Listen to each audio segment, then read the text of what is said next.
Dear fellow human, I think by now you have the feeling that something is not right about our current situation.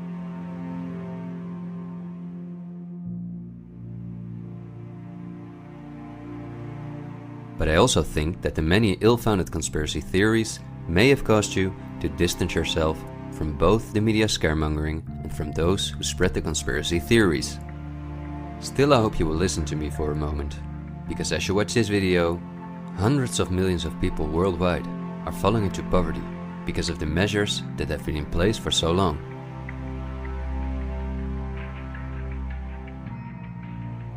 And although the biggest economic crisis that we will ever experience may not have affected you personally yet, it's only a matter of time before the ripple effects also reach you and your loved ones. This is not alarmism, but the harsh reality we face. I also think that we can limit the damage and even benefit from it if we are properly and objectively informed about our current situation. Therefore, I would like to show you some easy verifiable facts that I think are essential. Less than a handful of megacorporations dominate every aspect of our lives. That may seem like an exaggeration, but from the breakfast that's on the table in the morning, to the mattress we sleep on at night, and everything we do, put on, or consume in between, all are largely dependent on these corporations. These are investment companies of immense proportions, and they manage the major money flows on Earth. They are the protagonists of the play which we are currently witnessing. So as not to take up too much of your time, I've summarized the most important information as briefly as possible. How does it work? Let's take as an example a company like PepsiCo, which is the parent company of many of the most popular soft drinks and snacks in the world. There appear to be many different competing brands, but they all come from the factories of a small number of corporations that together have a monopoly on the industry. Within the packaged food industry, there are a number of other major companies, such as Unilever, the Coca-Cola Company, Mondelez, and Nestlé. On this image, you see that virtually every well-known brand in the packaged food industry belongs to one of these corporations. You can easily get this kind of information. You can verify it on the websites of the relevant brands or on Wikipedia. Companies of this size are usually publicly traded and have a board where the largest shareholders call the shots. On websites like Yahoo Finance, we can find detailed company information, including who the largest shareholders of these companies are. Let's take PepsiCo again as an example. We see that 73.14% of the shares are held by no less than 3,379 institutional investors. These include investment companies, mutual funds, insurance companies, banks, and in some cases, governments.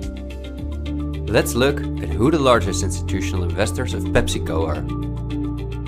As you can see, just 10 out of the 3,379 investors account for almost 1/3 of all shares. The combined share capital of these top 10 has a value of approximately $60 billion. But of those 10 investors, 3 own more shares than the remaining 7. Let's remember their names and let's see who owns the most shares at the Coca-Cola Company, Pepsi's big competitor.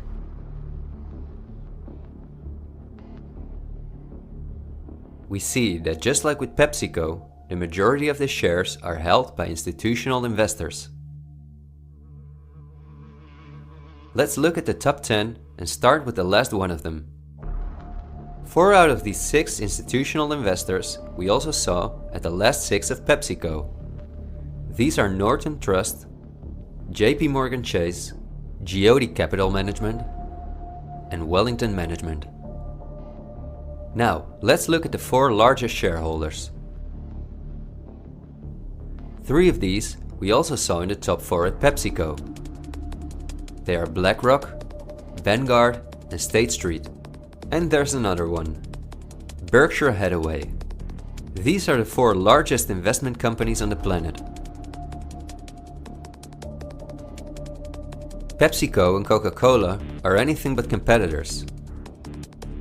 But also the other big companies that own many brands, such as Unilever, Mondelez and Nestlé, are owned by the same small group of institutional investors. And you don't only find these names in the packaged food industry. For example, let's look up on Wikipedia what the largest companies are within the technology industry. Facebook owns WhatsApp and Instagram. Together with Twitter, they form the most popular social media platforms in the world. Alphabet is the parent company of all Google businesses, including YouTube and Gmail, but they are also the biggest sponsors and developers of Android, one of the two operating systems on which almost all smartphones and tablets in the world run. The other operating system is Apple's iOS. Finally, if we add Microsoft to the other three, we see that 4 companies produce the software that almost all computers, tablets and smartphones in the world depend on. Let's see who owns the most shares of these powerful companies. If we look at Facebook, we see that more than 80% of the shares are owned by institutional investors. These are the same names we saw in the food industry. Again, the same investors at the top. Then Twitter, which with Facebook and Instagram makes up the top 3. Amazingly, we see that the company is also owned by the same investors.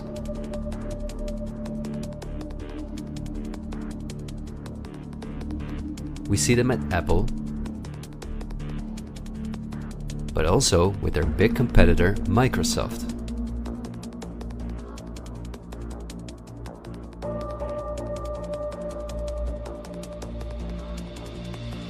When we look at all the other companies that dominate the technology industry and build our computers, TVs, smartphones and household appliances, we see the same big investors who own a majority of the shares.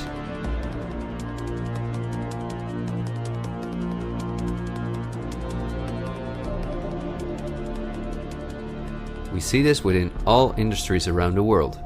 And just to show you that I'm not exaggerating, I'll give you another example. Let's say we want to plan a vacation. On our computer or smartphone, we look for a cheap flight to the sun through websites like Skyscanner and Expedia, both of which belong to the same group of institutional investors. We fly with one of the many airlines, of which the majority of the shares are often owned by the same investors or by governments, like Air France-KLM. The aircraft we fly is in most cases a Boeing or an Airbus. Again, we see the same names. We look for a hotel or an apartment through Booking.com or Airbnb.com. Once we arrive at our destination, we go out for dinner, then we write a review on TripAdvisor.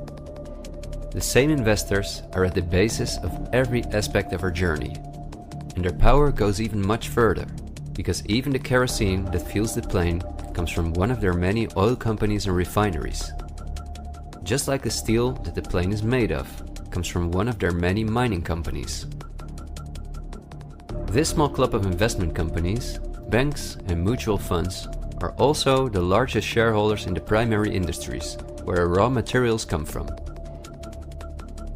If we look on Wikipedia for the largest mining companies in the world, we see that their shareholders are the same institutional investors we see everywhere else. The same goes for the largest agricultural companies in the world, that our entire food industry depends on. For example, they own Bayer, the parent company of Monsanto, the world's largest seed producer, which produces 90% of all the cotton seed on Earth, as well as the majority of all other seeds. But these institutional investors are also the shareholders of the largest textile manufacturing companies in the world, and even the numerous popular clothing brands that turn the cotton into the clothes we wear are owned by the same group of investors.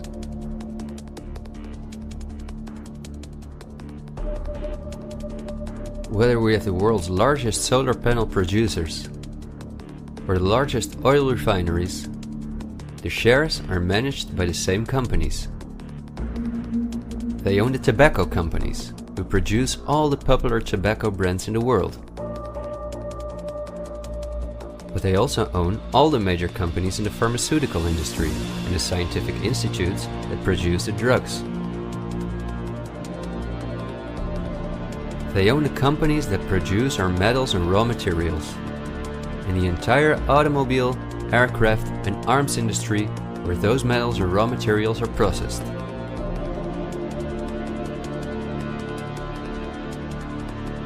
They own the companies that build our electronics. They own the big department stores and online marketplaces.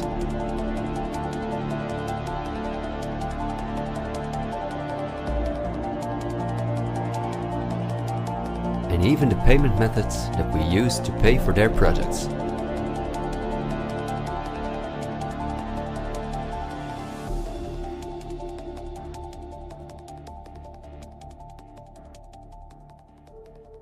Because I want to keep my story as short as possible, I've decided to only show the tip of the iceberg.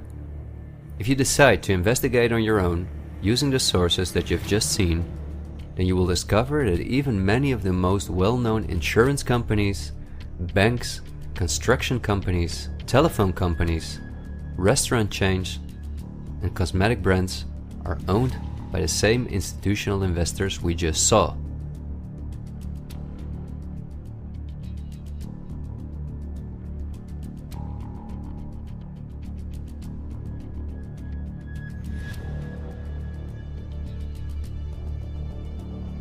These institutional investors are, as I told you earlier, mainly investment companies, banks and insurance companies. They are in turn also owned by shareholders.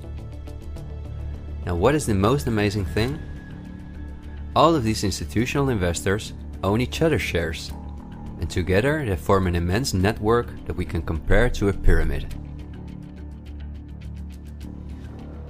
The smaller institutional investors are owned by larger investors, who in turn belong to even larger investors.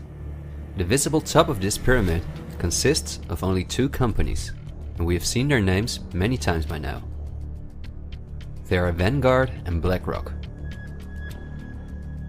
The power of these two companies is something we can barely imagine. Not only are they the largest institutional investors of every major company on Earth, they also own the other institutional investors of those companies, giving them a complete monopoly. According to a report by Bloomberg, one of the most respected institutions in the world in the field of financial data and analytics, experts expect that by 2028, both companies will collectively manage about $20 trillion in investments, and in the process will own almost everything on Earth. The same Bloomberg called BlackRock the fourth arm of government, because it is the only non-government entity that has a close relationship with the federal banks, also called the central banks. BlackRock not only lends money to the federal banks, but is also their principal advisor and the developer of the computer system that the federal banks use. Dozens of BlackRock employees had senior positions in the White House during the Bush and the Obama administrations, and currently under Joe Biden. BlackRock CEO Larry Fink is a welcome guest with many heads of state and politicians, and understandably so. He's the face of the company that pulls the strings.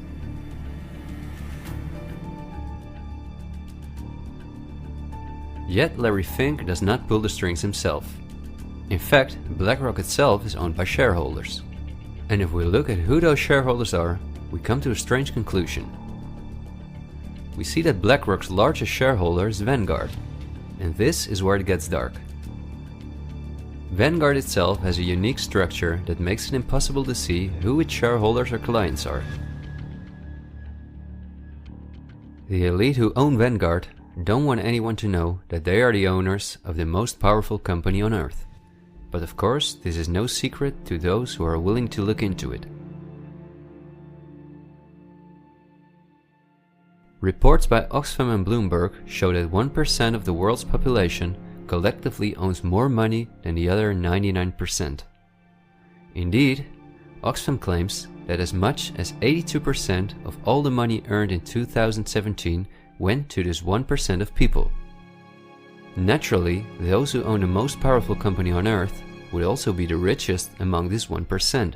In other words, they are part of the 0.001%. Forbes, the most well-known business magazine in the world, claims that by March 2020 there were some 2,075 billionaires. Oxfam's report showed that 2/3 of all these billionaires obtained their fortune through inheritances and monopolies. So this means that Vanguard is in the hands of the richest families on earth. If we study their history, we discover that these families have always belonged to the top of the pyramid, some even well before the Industrial Revolution began. Because their history is so interesting and extensive, I will explain some more about them in the follow-up video that I'm currently working on. But in order not to elaborate too far, I will just point out that many of these families belong to royal bloodlines, and they are the founders of our banking system, the United Nations, and every industry in the world.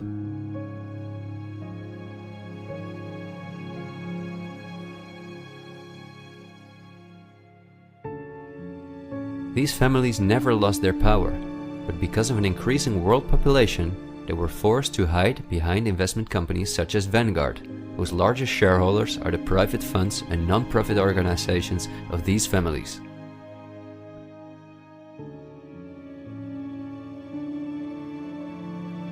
To make the bigger picture more clear, I need to briefly explain something about these non-profit organizations. These are the links that connect the business community with politics and the media, allowing major conflicts of interest. At first glance, however, this is not too noticeable.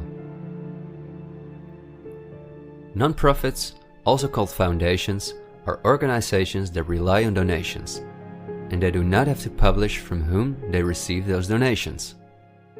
They can invest this money in whatever they want, and do not have to pay tax on their profits as long as those profits are reinvested in other projects that they are involved in. Non-profits can move hundreds of billions of dollars from invisible investors. According to a report by the Australian government, this makes non-profit organizations ideal to finance terrorist groups and launder large sums of money.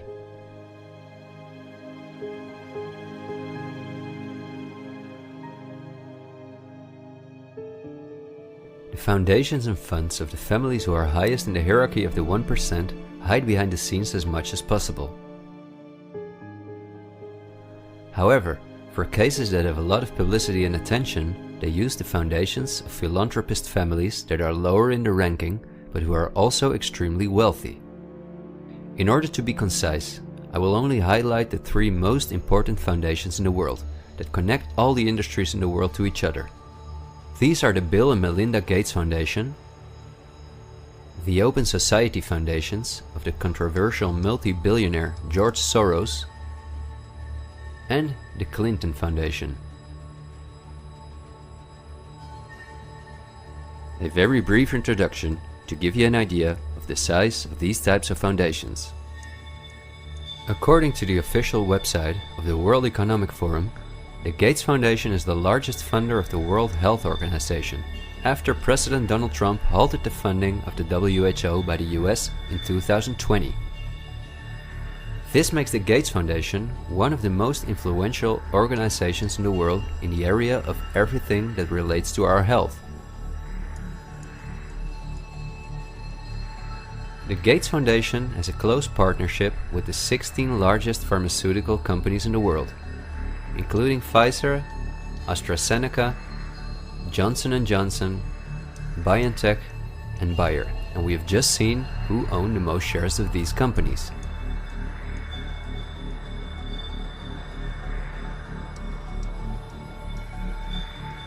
Bill Gates was anything but a poor computer nerd who made it to one of the richest people in the world, but he came from a philanthropic family that, just like himself, worked for the absolute elite. Bill is the founder of Microsoft, which is owned by BlackRock, Vanguard, and until recently Berkshire Hathaway. But at the same time, the Gates Foundation is the largest shareholder after BlackRock, Vanguard, and State Street in Berkshire Hathaway, where he was even on the board for a while. We would spend hours if we considered everything the Gates Foundation, the Open Society Foundations of George Soros, and the Clinton Foundation are involved in. But because they connect us with the next topic and with the current events, this brief introduction was important. I think the next topic should start with a question. A random person like myself, with very little experience in video editing, using an old laptop, can in 20 minutes objectively portray that only two companies have a total monopoly over all the industries in the world. So the natural question is, why don't you hear about all of this in the media? What? It's a good question. Every day we have the choice between countless reports, documentaries and television programs, and yet not one of them talks about this. Is it something not interesting enough? Or might there perhaps be other interests at play? The answer we get again from Wikipedia. About 90% of the international media is owned by 9 media conglomerates. The companies owned by these media conglomerates are too many to mention, so I'm just going to show you the most important brands that we all know. Viacom CBS is the parent company of, among others, all CBS channels, Paramount, where the most famous movies and series in the world come from, MTV, Comedy Central, Nickelodeon, the popular British Channel 5 and the popular Australian 10.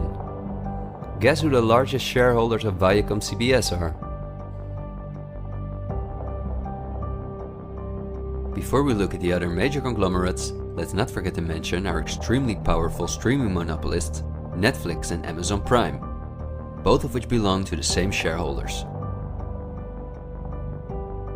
Then AT&T, which is the parent company of Warner Brothers, HBO, Discovery Channel, CNN, Cartoon Network, TNT, DC, and many other well-known brands.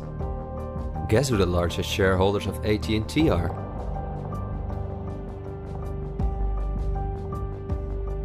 The third one is the all-powerful News Corp. This company owns many of the most well-known national and regional newspapers, magazines and TV channels in the US, the UK and Australia. The shares of News Corp are owned by the American multi-billionaire Rupert Murdoch and by the institutional investors we see everywhere else. News Corp's sister company is Fox Corporation, which is also one of the most powerful media conglomerates on Earth. Just like News Corp, it is owned by the Murdoch family and the usual investors.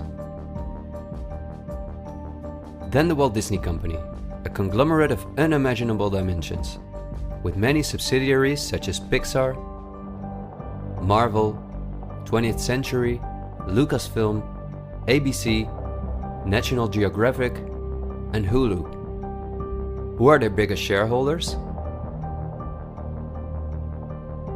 Another powerful media conglomerate is Comcast.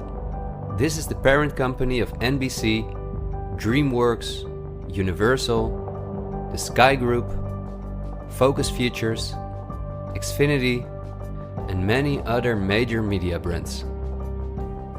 As you would expect, their largest shareholders are Vanguard and BlackRock.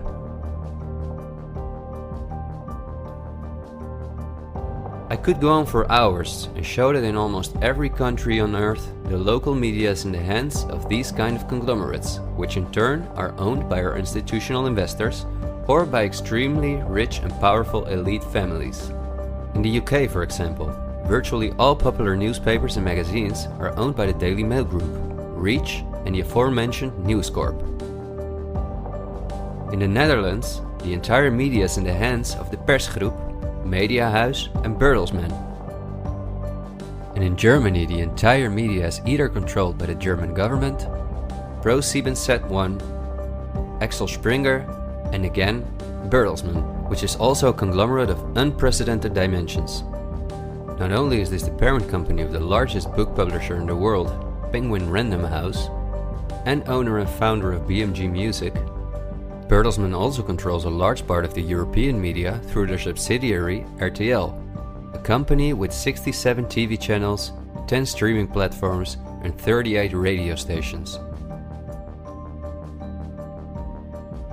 Bertelsmann is owned by the ultra-rich Bertelsmann-Mohn family, who openly collaborated with the Nazis. Because of this, Reinhard Mohn was held as a prisoner of war in the US. Besides RTL, Bertelsmann also owns a large part of the French mainstream media. And together with Mediaset, the powerful Italian conglomerate of former President Berlusconi that controls the most important part of the Italian mainstream media, they also own all popular Spanish TV channels. Now, to complete the picture, let's look at where the news comes from that all these media outlets are feeding us on a daily basis. The various news media do not produce their news themselves, but use information and images from news agencies such as Reuters, the Dutch ANP, and the French AFP. These organizations are anything but independent. Reuters is owned by the powerful Canadian Thomson family. The ANP is owned by Dutch investor Kees Omen, and the AFP is largely financed by the French government.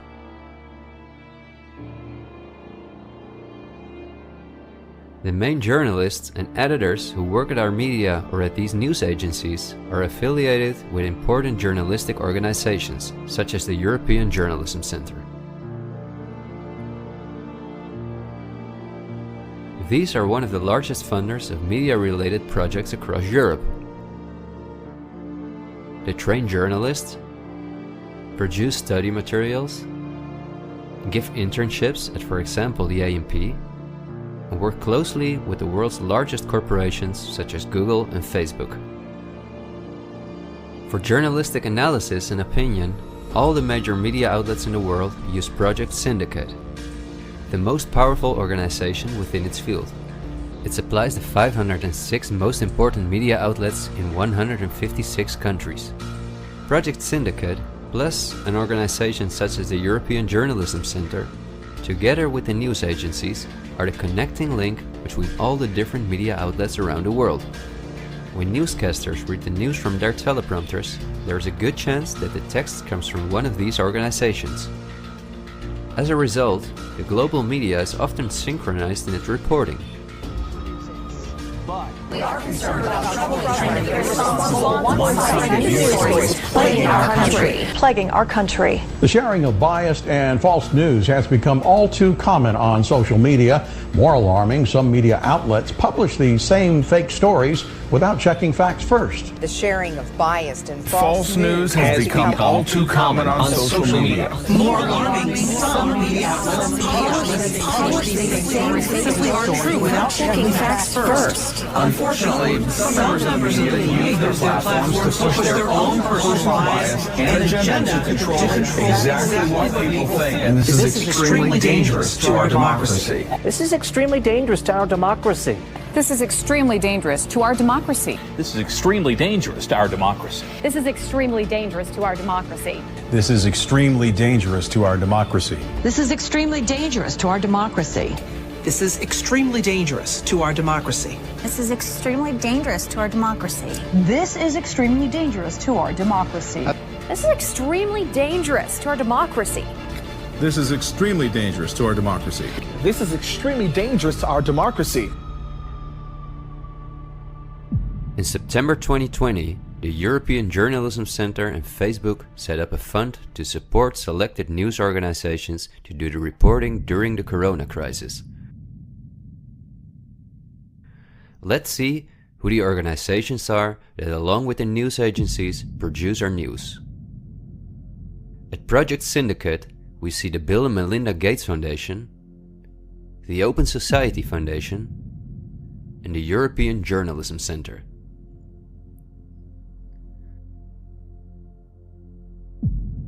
Then the European Journalism Centre itself. Again we see the Gates Foundation and the Open Society Foundation. And they also receive large donations from Facebook, Google, the Dutch Ministry of Education, Culture and Science, and from the Dutch Ministry of Foreign Affairs. The organizations that are at the heart of our information flow are funded by the non-profit organizations of the same elite who also controls the entire media. However, a part of our tax money goes to these organizations as well.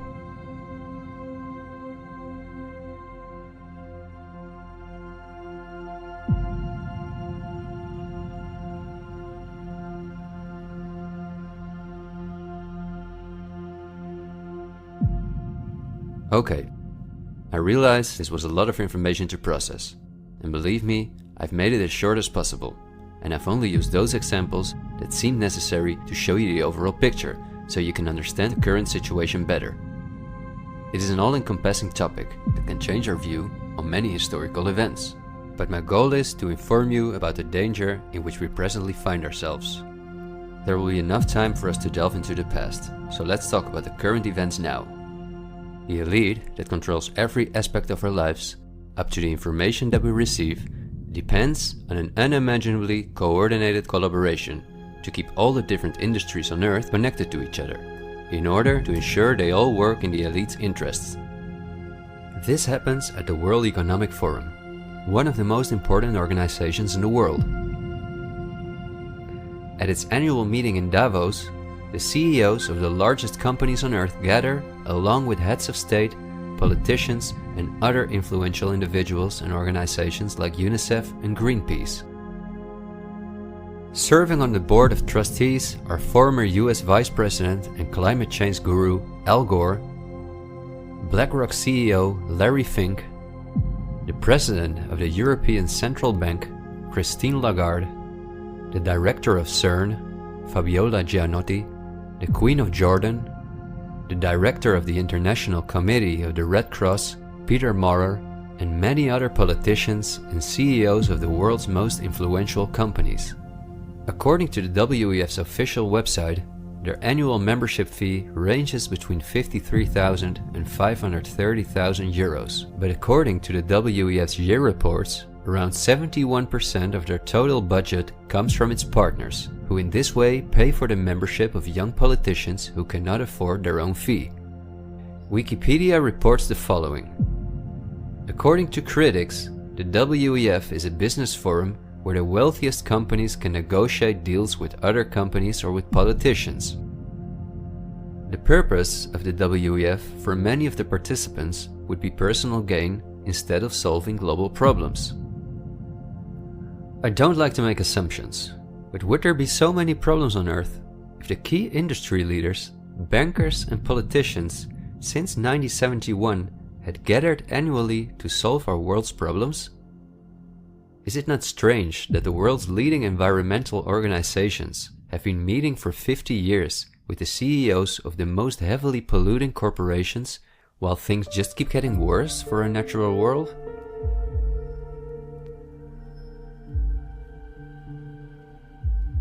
That these critics of the WEF are right soon becomes clear when we look at who the most important partners are that account for almost 71% of the WEF's budget.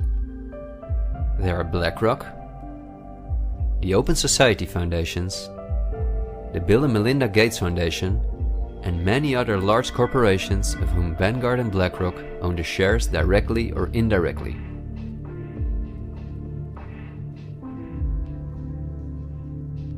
The president and founder of the WEF is Klaus Schwab, a German professor and businessman. In his book, The Great Reset, he describes in detail the plans of his organization.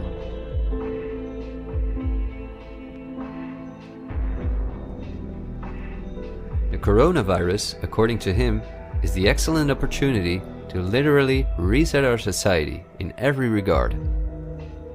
He calls this Build Back Better, and this slogan seems to be the motto of all globalist politicians in the world. And it's now a historical moment, a crucial moment to rebuild the future, to reset our policies. And of course, we also want to work together on building back better. You know, I said we're going to build back and we're going to build back better. It's certainly a major crisis, but it also offers us a unique opportunity. We must use this historical opportunity. Together we can turn a crisis into an opportunity. But this global pandemic has also created an opportunity to build back better. To build back better later. But also to build back better. To build back a better world. To build back better. We can't just build back, we got to build back better. And achieve the Sustainable Development Goals. And climate action is an essential part of that. According to Schwab, our old society should be exchanged for a new one, in which countries give up their sovereignty to an all-encompassing world government, in which people own nothing but work for the state, in exchange for their housing, healthcare, and all their other basic needs. All of this is necessary, according to the WEF, because our modern consumer society, which the elite themselves imposed on us, can't keep going as it is. It's no longer sustainable.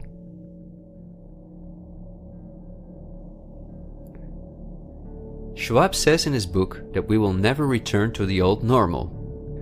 And the WEF published a video that makes it clear that in 2030 we will own nothing, but we will be happy.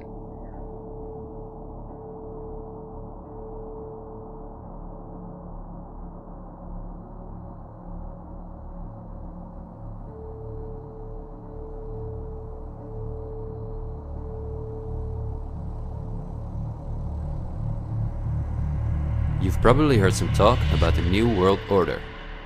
The media wants us to believe that this is a topic for conspiracy theorists, although it has been talked about for generations by presidents such as George Bush Sr., Nelson Mandela, and Bill Clinton. We have before us the opportunity to forge for ourselves and for future generations a new world order, a world where the rule of law, not the law of the jungle, governs the conduct of nations. When we are successful, and we will be, we have a real chance at this new world order, an order in which a credible United Nations can use its peacekeeping role to fulfill the promise and vision of the UN's founders.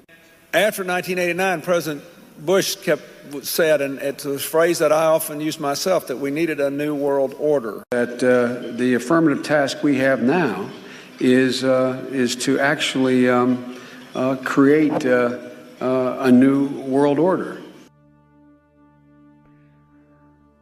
But also by the world's most famous philanthropists such as Cecil Rhodes, David Rockefeller, Henry Kissinger, and even George Soros.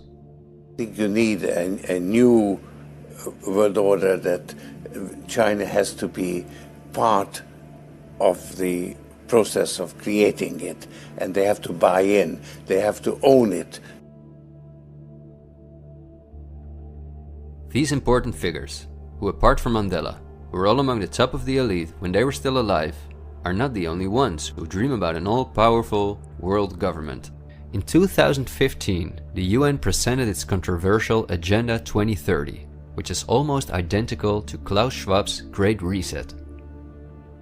In their own words, the UN, like Schwab, wants to ensure that by 2030, poverty, hunger, environmental pollution, and disease no longer exist on Earth. It sounds like a sympathetic plan, until you read the fine print. You see, the idea is that Agenda 2030 is going to be paid for by us, the citizens.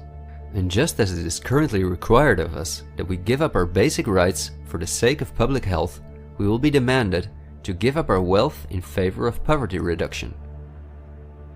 These are not conspiracy theories. You can read this for yourself on their official website. In short, it boils down to this. The UN wants to take the tax money from all Western countries and give it to the mega corporations of the elite, who will be contracted to rebuild society. Globally, a completely new infrastructure is needed, because fossil fuels must be made a thing of the past, according to the UN. For this immense project, a world government is needed, says the UN. And the same UN takes it upon herself to be this global government. Just like Schwab, the UN also believes that a pandemic is the perfect opportunity to accelerate the implementation of Agenda 2030. It is worrisome that the WEF and the UN openly admit that they consider pandemics and other disasters as an opportunity to transform society, especially since we have seen that the elite have all the resources at their disposal to make us believe that there is a pandemic, and even to create one. So we certainly should not take these things lightly, and we should examine them carefully. And when we do that, we come across things that are even more troubling.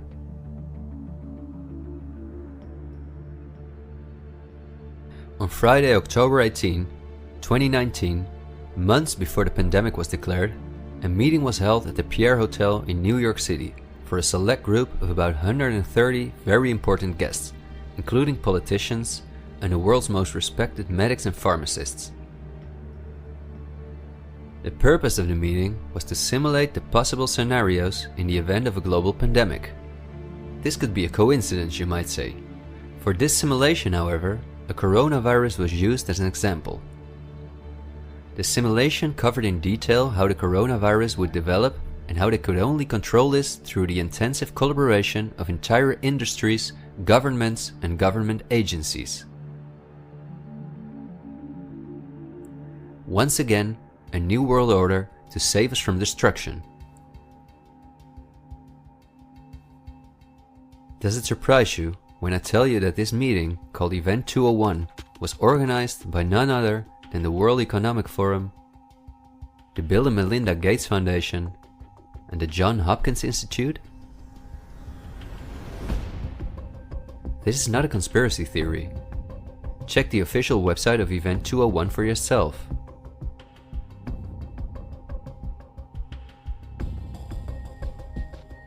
Perhaps at this point, it will no longer surprise you that the German Robert Koch Institute, which like every national health institute in the world is closely linked to the WHO, which is funded by Bill Gates, created a similar simulation in 2012. As was the case during Event 201, the simulation assumed the coronavirus. This simulation assumed that in a Southeast Asian food market, a coronavirus would spread from animal to human. How coincidental, isn't it?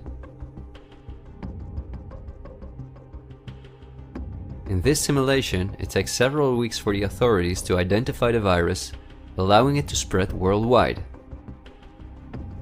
A simulation is made of the consecutive 3 years, in which there are lockdowns and economies are destroyed. But also the impact on society is simulated in all aspects, even the protests. I won't tire you with the details. In fact, you can download this analysis for yourself from the website of the German government. The last thing I want to show is an excerpt from a lecture that Belgian top virologist Mark van Ranst gave on January 22, 2019 at the Chatham House, a major non-profit organization in London, where important world leaders meet to discuss global issues. Winners of the Chatham House Prize include Hillary Clinton, Melinda Gates, and John Kerry.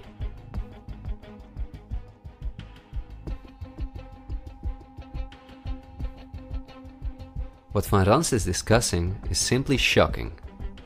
Van Ranst in fact explains how he has fooled the entire Belgian population during the swine flu through fear-mongering, out-of-context mortality rates, and media manipulation.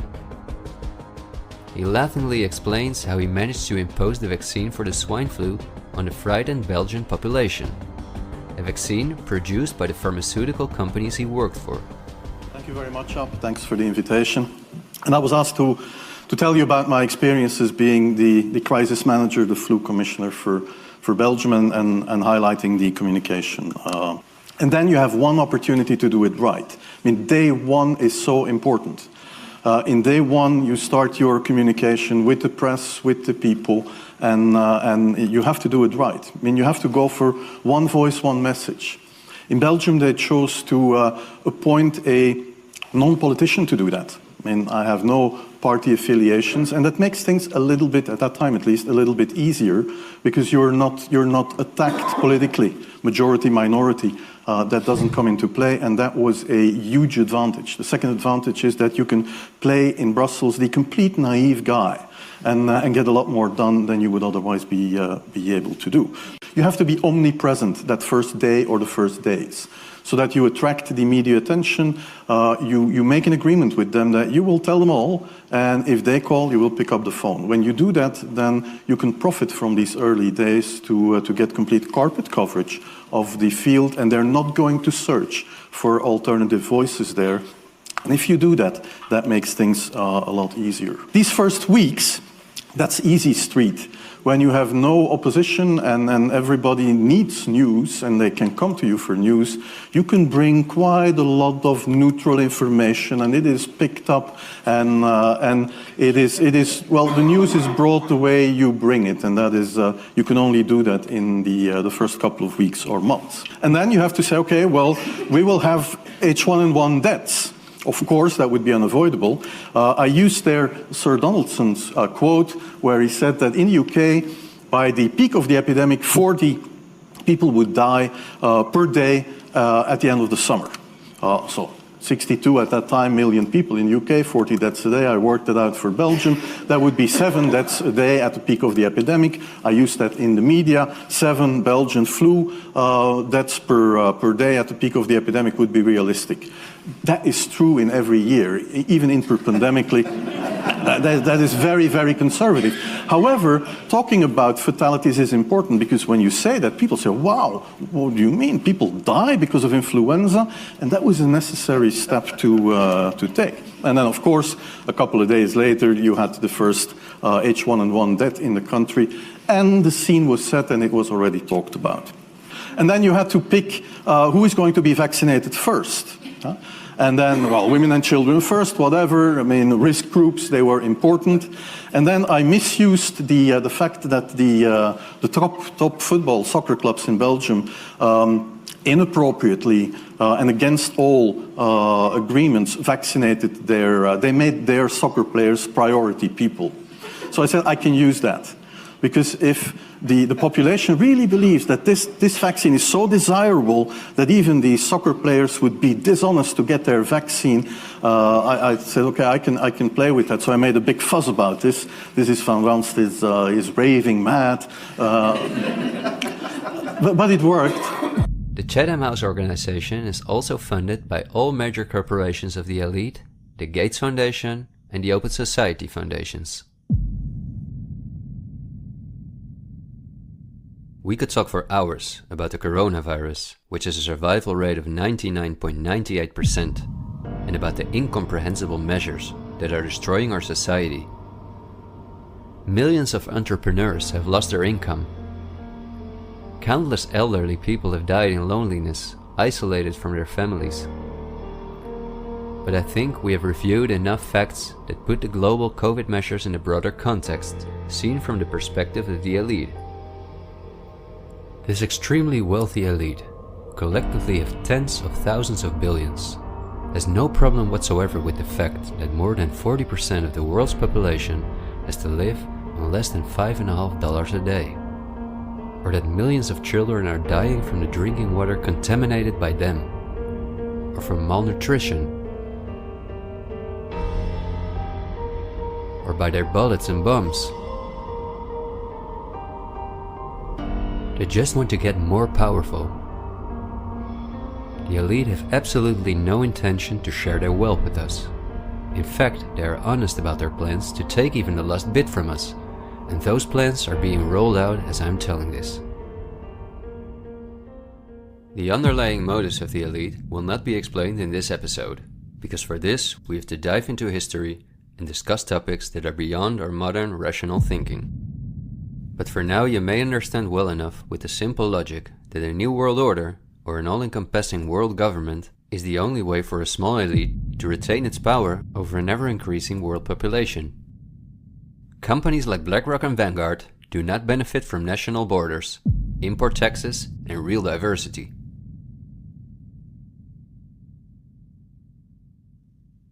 Only through fear and media manipulation can they maintain their grip on all of us. And I deliberately haven't even mentioned the inhumane blackmailing methods by which the elite keep their own most important minions in line. Because if this topic has aroused your curiosity, you will undoubtedly find out all about this in time. The elite have no intention to cure us from the countless diseases we've contracted from the toxic food they've produced, and from the environmental pollution which they have caused. After all, if we didn't get sick, the entire pharmaceutical industry would collapse. Nothing sells like fear is the motto of top virologists like Mark van Ranst. You will be amazed, as I was, when you discover that we have been warned countless times about this elite. I think we're being run by maniacs. If anybody can put on paper what our government and the American government, etc., and the Russian, Chinese, what they are actually trying to do, I think they're all insane. But I'm liable to be put away as insane for expressing that. That's what's insane about it. I mean, don't you agree? For we are opposed around the world by a monolithic and ruthless conspiracy that relies primarily on covert means for expanding its sphere of influence, on infiltration instead of invasion, on subversion instead of elections, on intimidation instead of free choice, on guerrillas by night instead of armies by day. It is a system which has conscripted vast human and material resources into the building of a tightly knit, highly efficient machine that combines military, diplomatic, intelligence, economic, scientific, and political operations. Its preparations are concealed, not published. Its mistakes are buried, not headlined. Its dissenters are silent, not praised. No expenditure is questioned, no rumor is printed, no secret is revealed. President Kennedy has been assassinated. It's official now. The president is dead. Women here in shock, some have fainted. Men, Secret Service men standing by the emergency room, tears streaming down their face. There's only one word to describe the picture here, and that's grief, and much of it. It's official. As of just a few moments ago, the President of the United States is dead.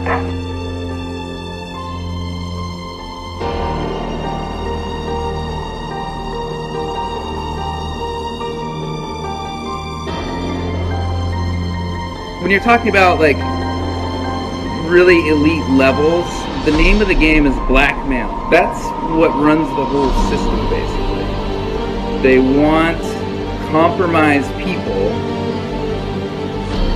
because they're easy to control. I'm not suicidal. I'm not suicidal.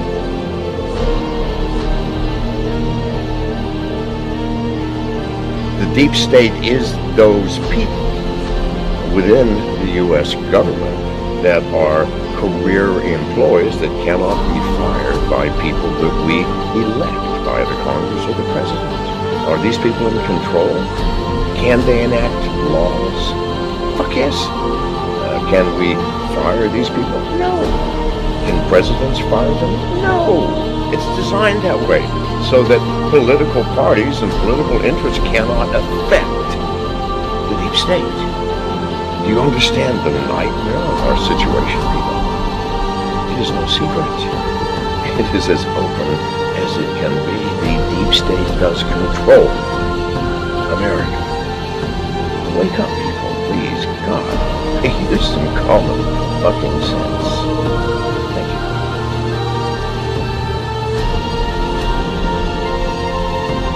Something like 1984 could.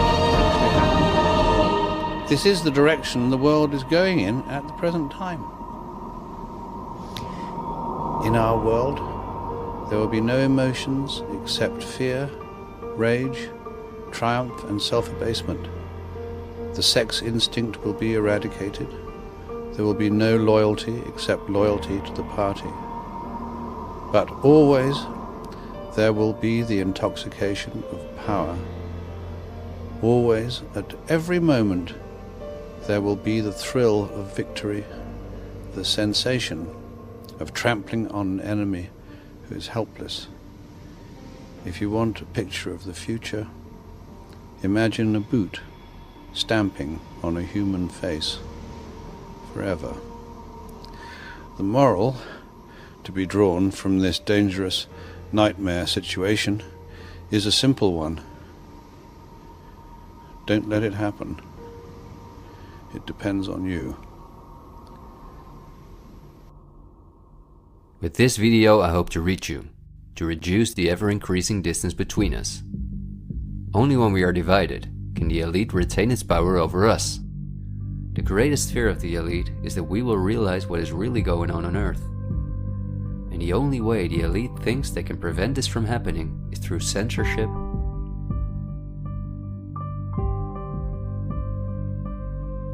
preventing human contact,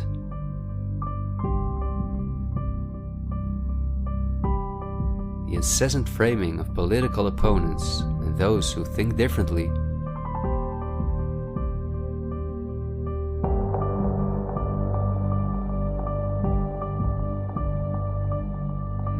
and the use of brute force.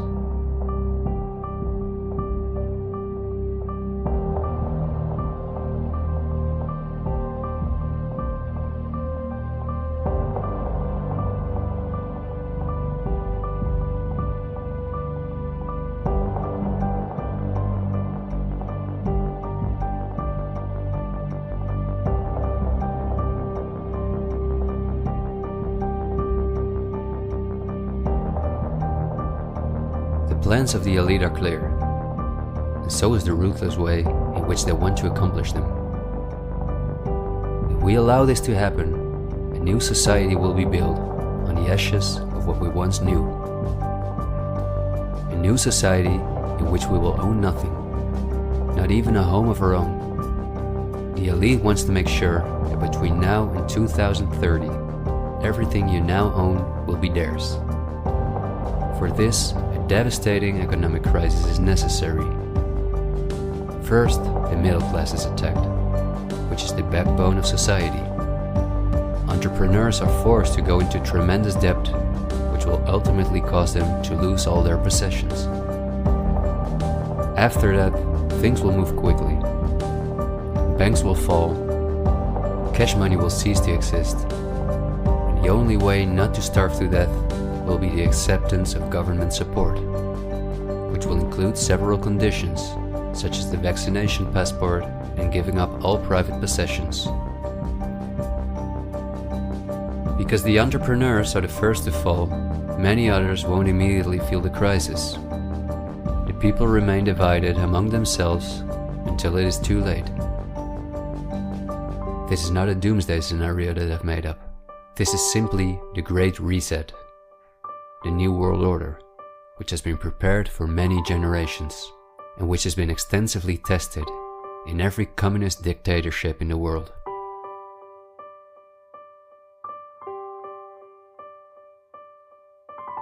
But this can also go a different direction, and instead of a great reset, we can cause a great awakening and create a world where no one has to go hungry, and where we can live in a sustainable way, in freedom with each other and with nature. This is not an idealistic daydream. There have always been forces that have sought to break the power of the elite, but until recently, our means of communication were always insufficient to get a mass network in motion. The elite have always kept us in ignorance about the discoveries of geniuses such as Tesla, who was far advanced in the field of clean, free energy, or Dr. Rife, who used radio waves to cure at least 16 terminal cancer patients before he, just as Tesla, died in a suspicious manner. Or Henry Ford, who in 1941 had already made a car out of bioplastic that proved stronger than steel. The elite have hidden countless such techniques from us because they form a threat to their monopolies in every industry. These were techniques that would have given us freedoms and put the elite's power at risk, which is based on our fear and dependence on their projects. These are not conspiracy theories, but facts. What I am saying is that a world of new possibilities is opening up for all of us, where there is no poverty, no pollution, diseases, or wars, and in which governments work for the welfare of the people rather than the other way around. Countless ailments that provide the pharma industry with hundreds of billions of dollars will be cured. No one will have to work their ass off to live a dignified life.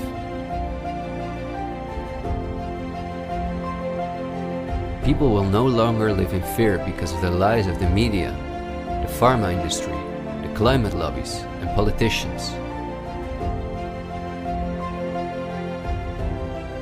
It's all on the horizon, but we have to go through the storm first and recognize what the real problem is in our society. I want to thank you for listening to me, and I hope someday, in freedom, together we'll reflect back on this unique moment in history. There is still so much to tell, but we will save the rest for later. This video was only intended as an introduction. This is where our journey starts, and it will be a difficult one, but we will undertake it together, and we will help each other get up when we fall.